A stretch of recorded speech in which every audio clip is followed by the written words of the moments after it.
Hi, first graders. Welcome to your first day of Google Classroom. I hope that everything is going well. I hope that you guys are being really good for your parents and making sure you're listening when they tell you the first time. Okay, Missy knows that you guys could do that in school. So I believe that you guys are working really hard for your parents too.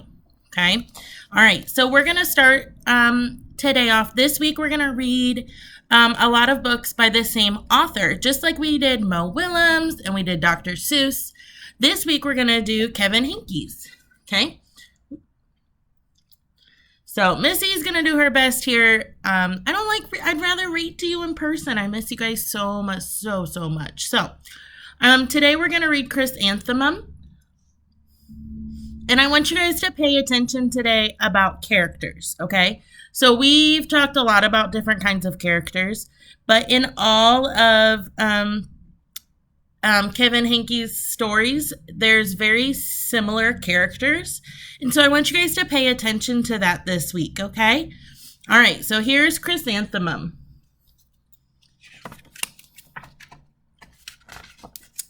The day she was born was the happiest day of her parents' lives. She's perfect, said her mother. Absolutely, said her father. And she was. She was absolutely perfect. Her name must be everything she is, said her mother. Her name must be absolutely perfect, said her father. And it was. Chrysanthemum, her parents named her Chrysanthemum. Chrysanthemum grew and grew and grew, and when she was old enough to appreciate it, Chrysanthemum loved her name.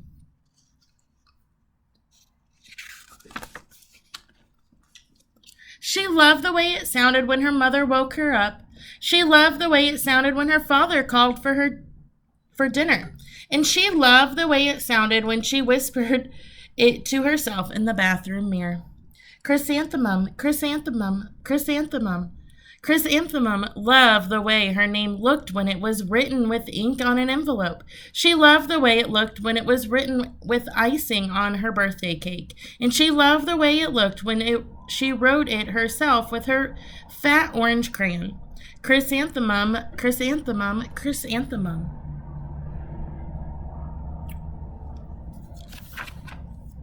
Chrysanthemum thought her name was absolutely perfect. And then she started school.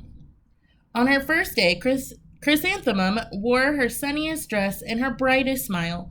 She ran all the way to school. Hooray, said Chrysanthemum. School! But when Mrs. Cloud took roll call, everyone giggled upon hearing Chrysanthemum's name.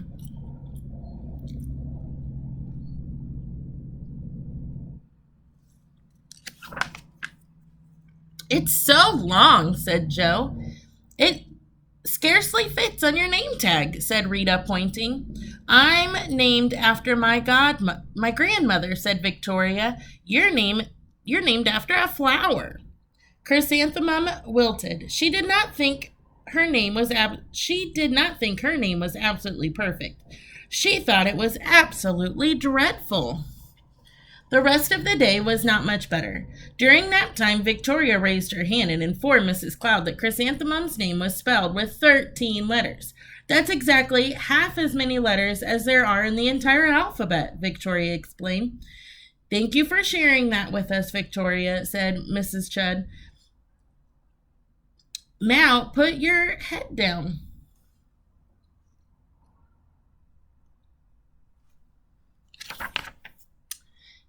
If I had a name like yours, I'd change it, Victoria said, as the students lined up to go home. I wish I could, thought Chrysanthemum miserably.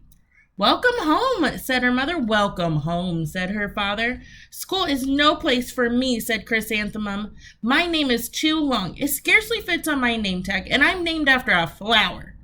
Oh, pish, said her mother. Your name is beautiful, and precious, and priceless, and fascinating, and winsome, and said her father. It's absolutely everything you are, said her mother. Absolutely perfect, said her father.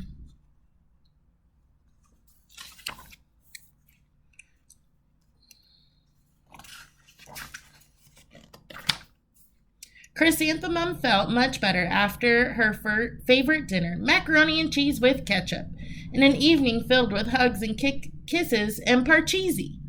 That night, Chrysanthemum dreamed that her name was Jane. It was an extremely pleasant dream.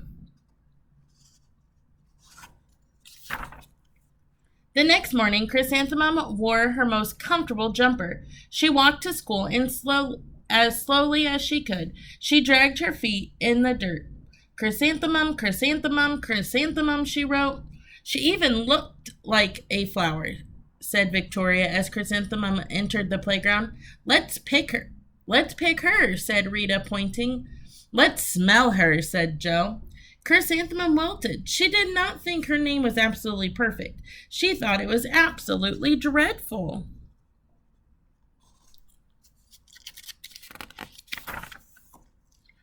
The rest of the day was not much better. During nap time, Victoria raised her hand and said, A chrysanthemum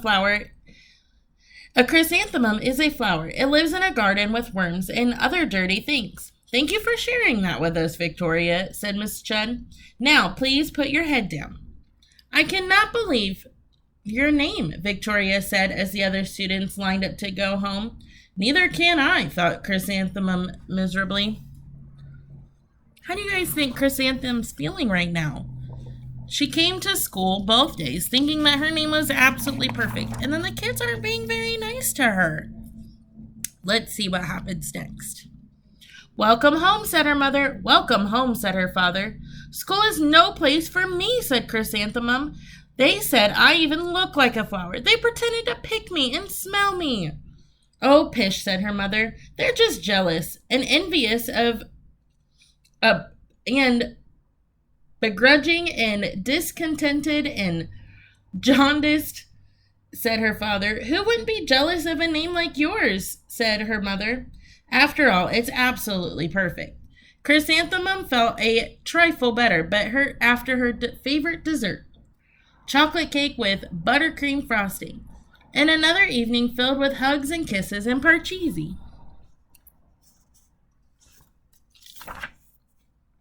That night, Chrysanthemum dreamed that she really was a chrysanthemum. She sprouted leaves and petals. Victoria picked her and plucked her leaves and petals one by one until there was nothing left but a scrawny stem. It was the worst nightmare of Chrysanthemum's life. Chrysanthemum wore her outfit with 7 pockets that next morning. She loaded the pockets with her most prized possessions and good luck charms. Chrysanthemum took the longest route possible to school. She stopped and stared at each and every flower. Chrysanthemum, chrysanthemum, chrysanthemum, the flowers seemed to say.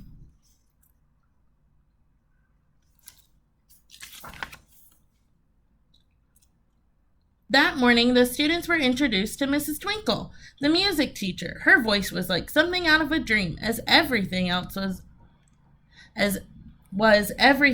about her. The students were speechless. They thought Miss Twinkle was an incredibly wonder. She went out of her way to make a nice impression. Mrs. Twinkle led the students in scales. Then she assigned roles for the class musicale. Victoria was chosen as the dainty fairy queen. Rita was chosen as a spiffy butterfly princess. Joe was chosen as the all-important pixie messenger, and Chrysanthemum was chosen as a daisy.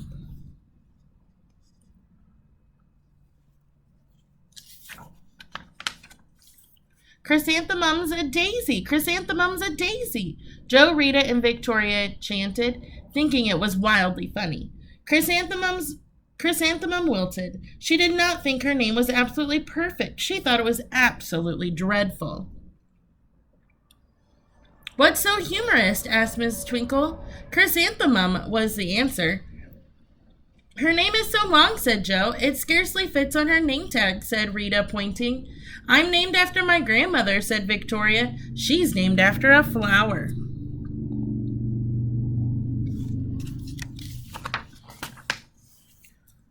My name is long, said Mrs. Twinkle. It is? My name would scarcely fit on a name tag, said Mrs. Twinkle. It would? Said Rita, pointing. And, said Mrs. Twinkle, I'm named after a flower, too. You are? Yes, said Mrs. Twinkle. My name is Delphinenum.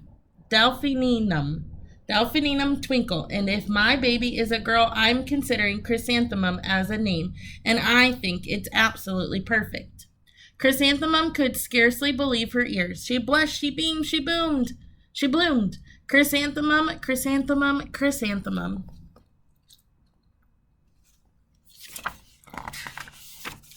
Joe, Rita, and Victoria looked at Chrysanthemum longingly. Call me Marigold, said Joe. I'm Carnation, said Rita, pointing. My name is Lily of the Valley, said Victoria. Chrysanthemum did not think her name was absolutely perfect. She knew it.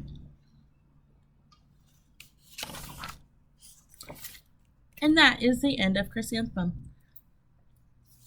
I hope you guys like that story. I want you to really, really think about those characters because tomorrow we're going to read another story that is going to, and I want you to start thinking about the connections of the characters, okay? So in your head, I want you to think of 3 things that describe Chrysanthemum, okay? How was she feeling? What other kind of things would describe her, okay? All right, we'll see you guys tomorrow. Good luck with the rest of your class. Bye.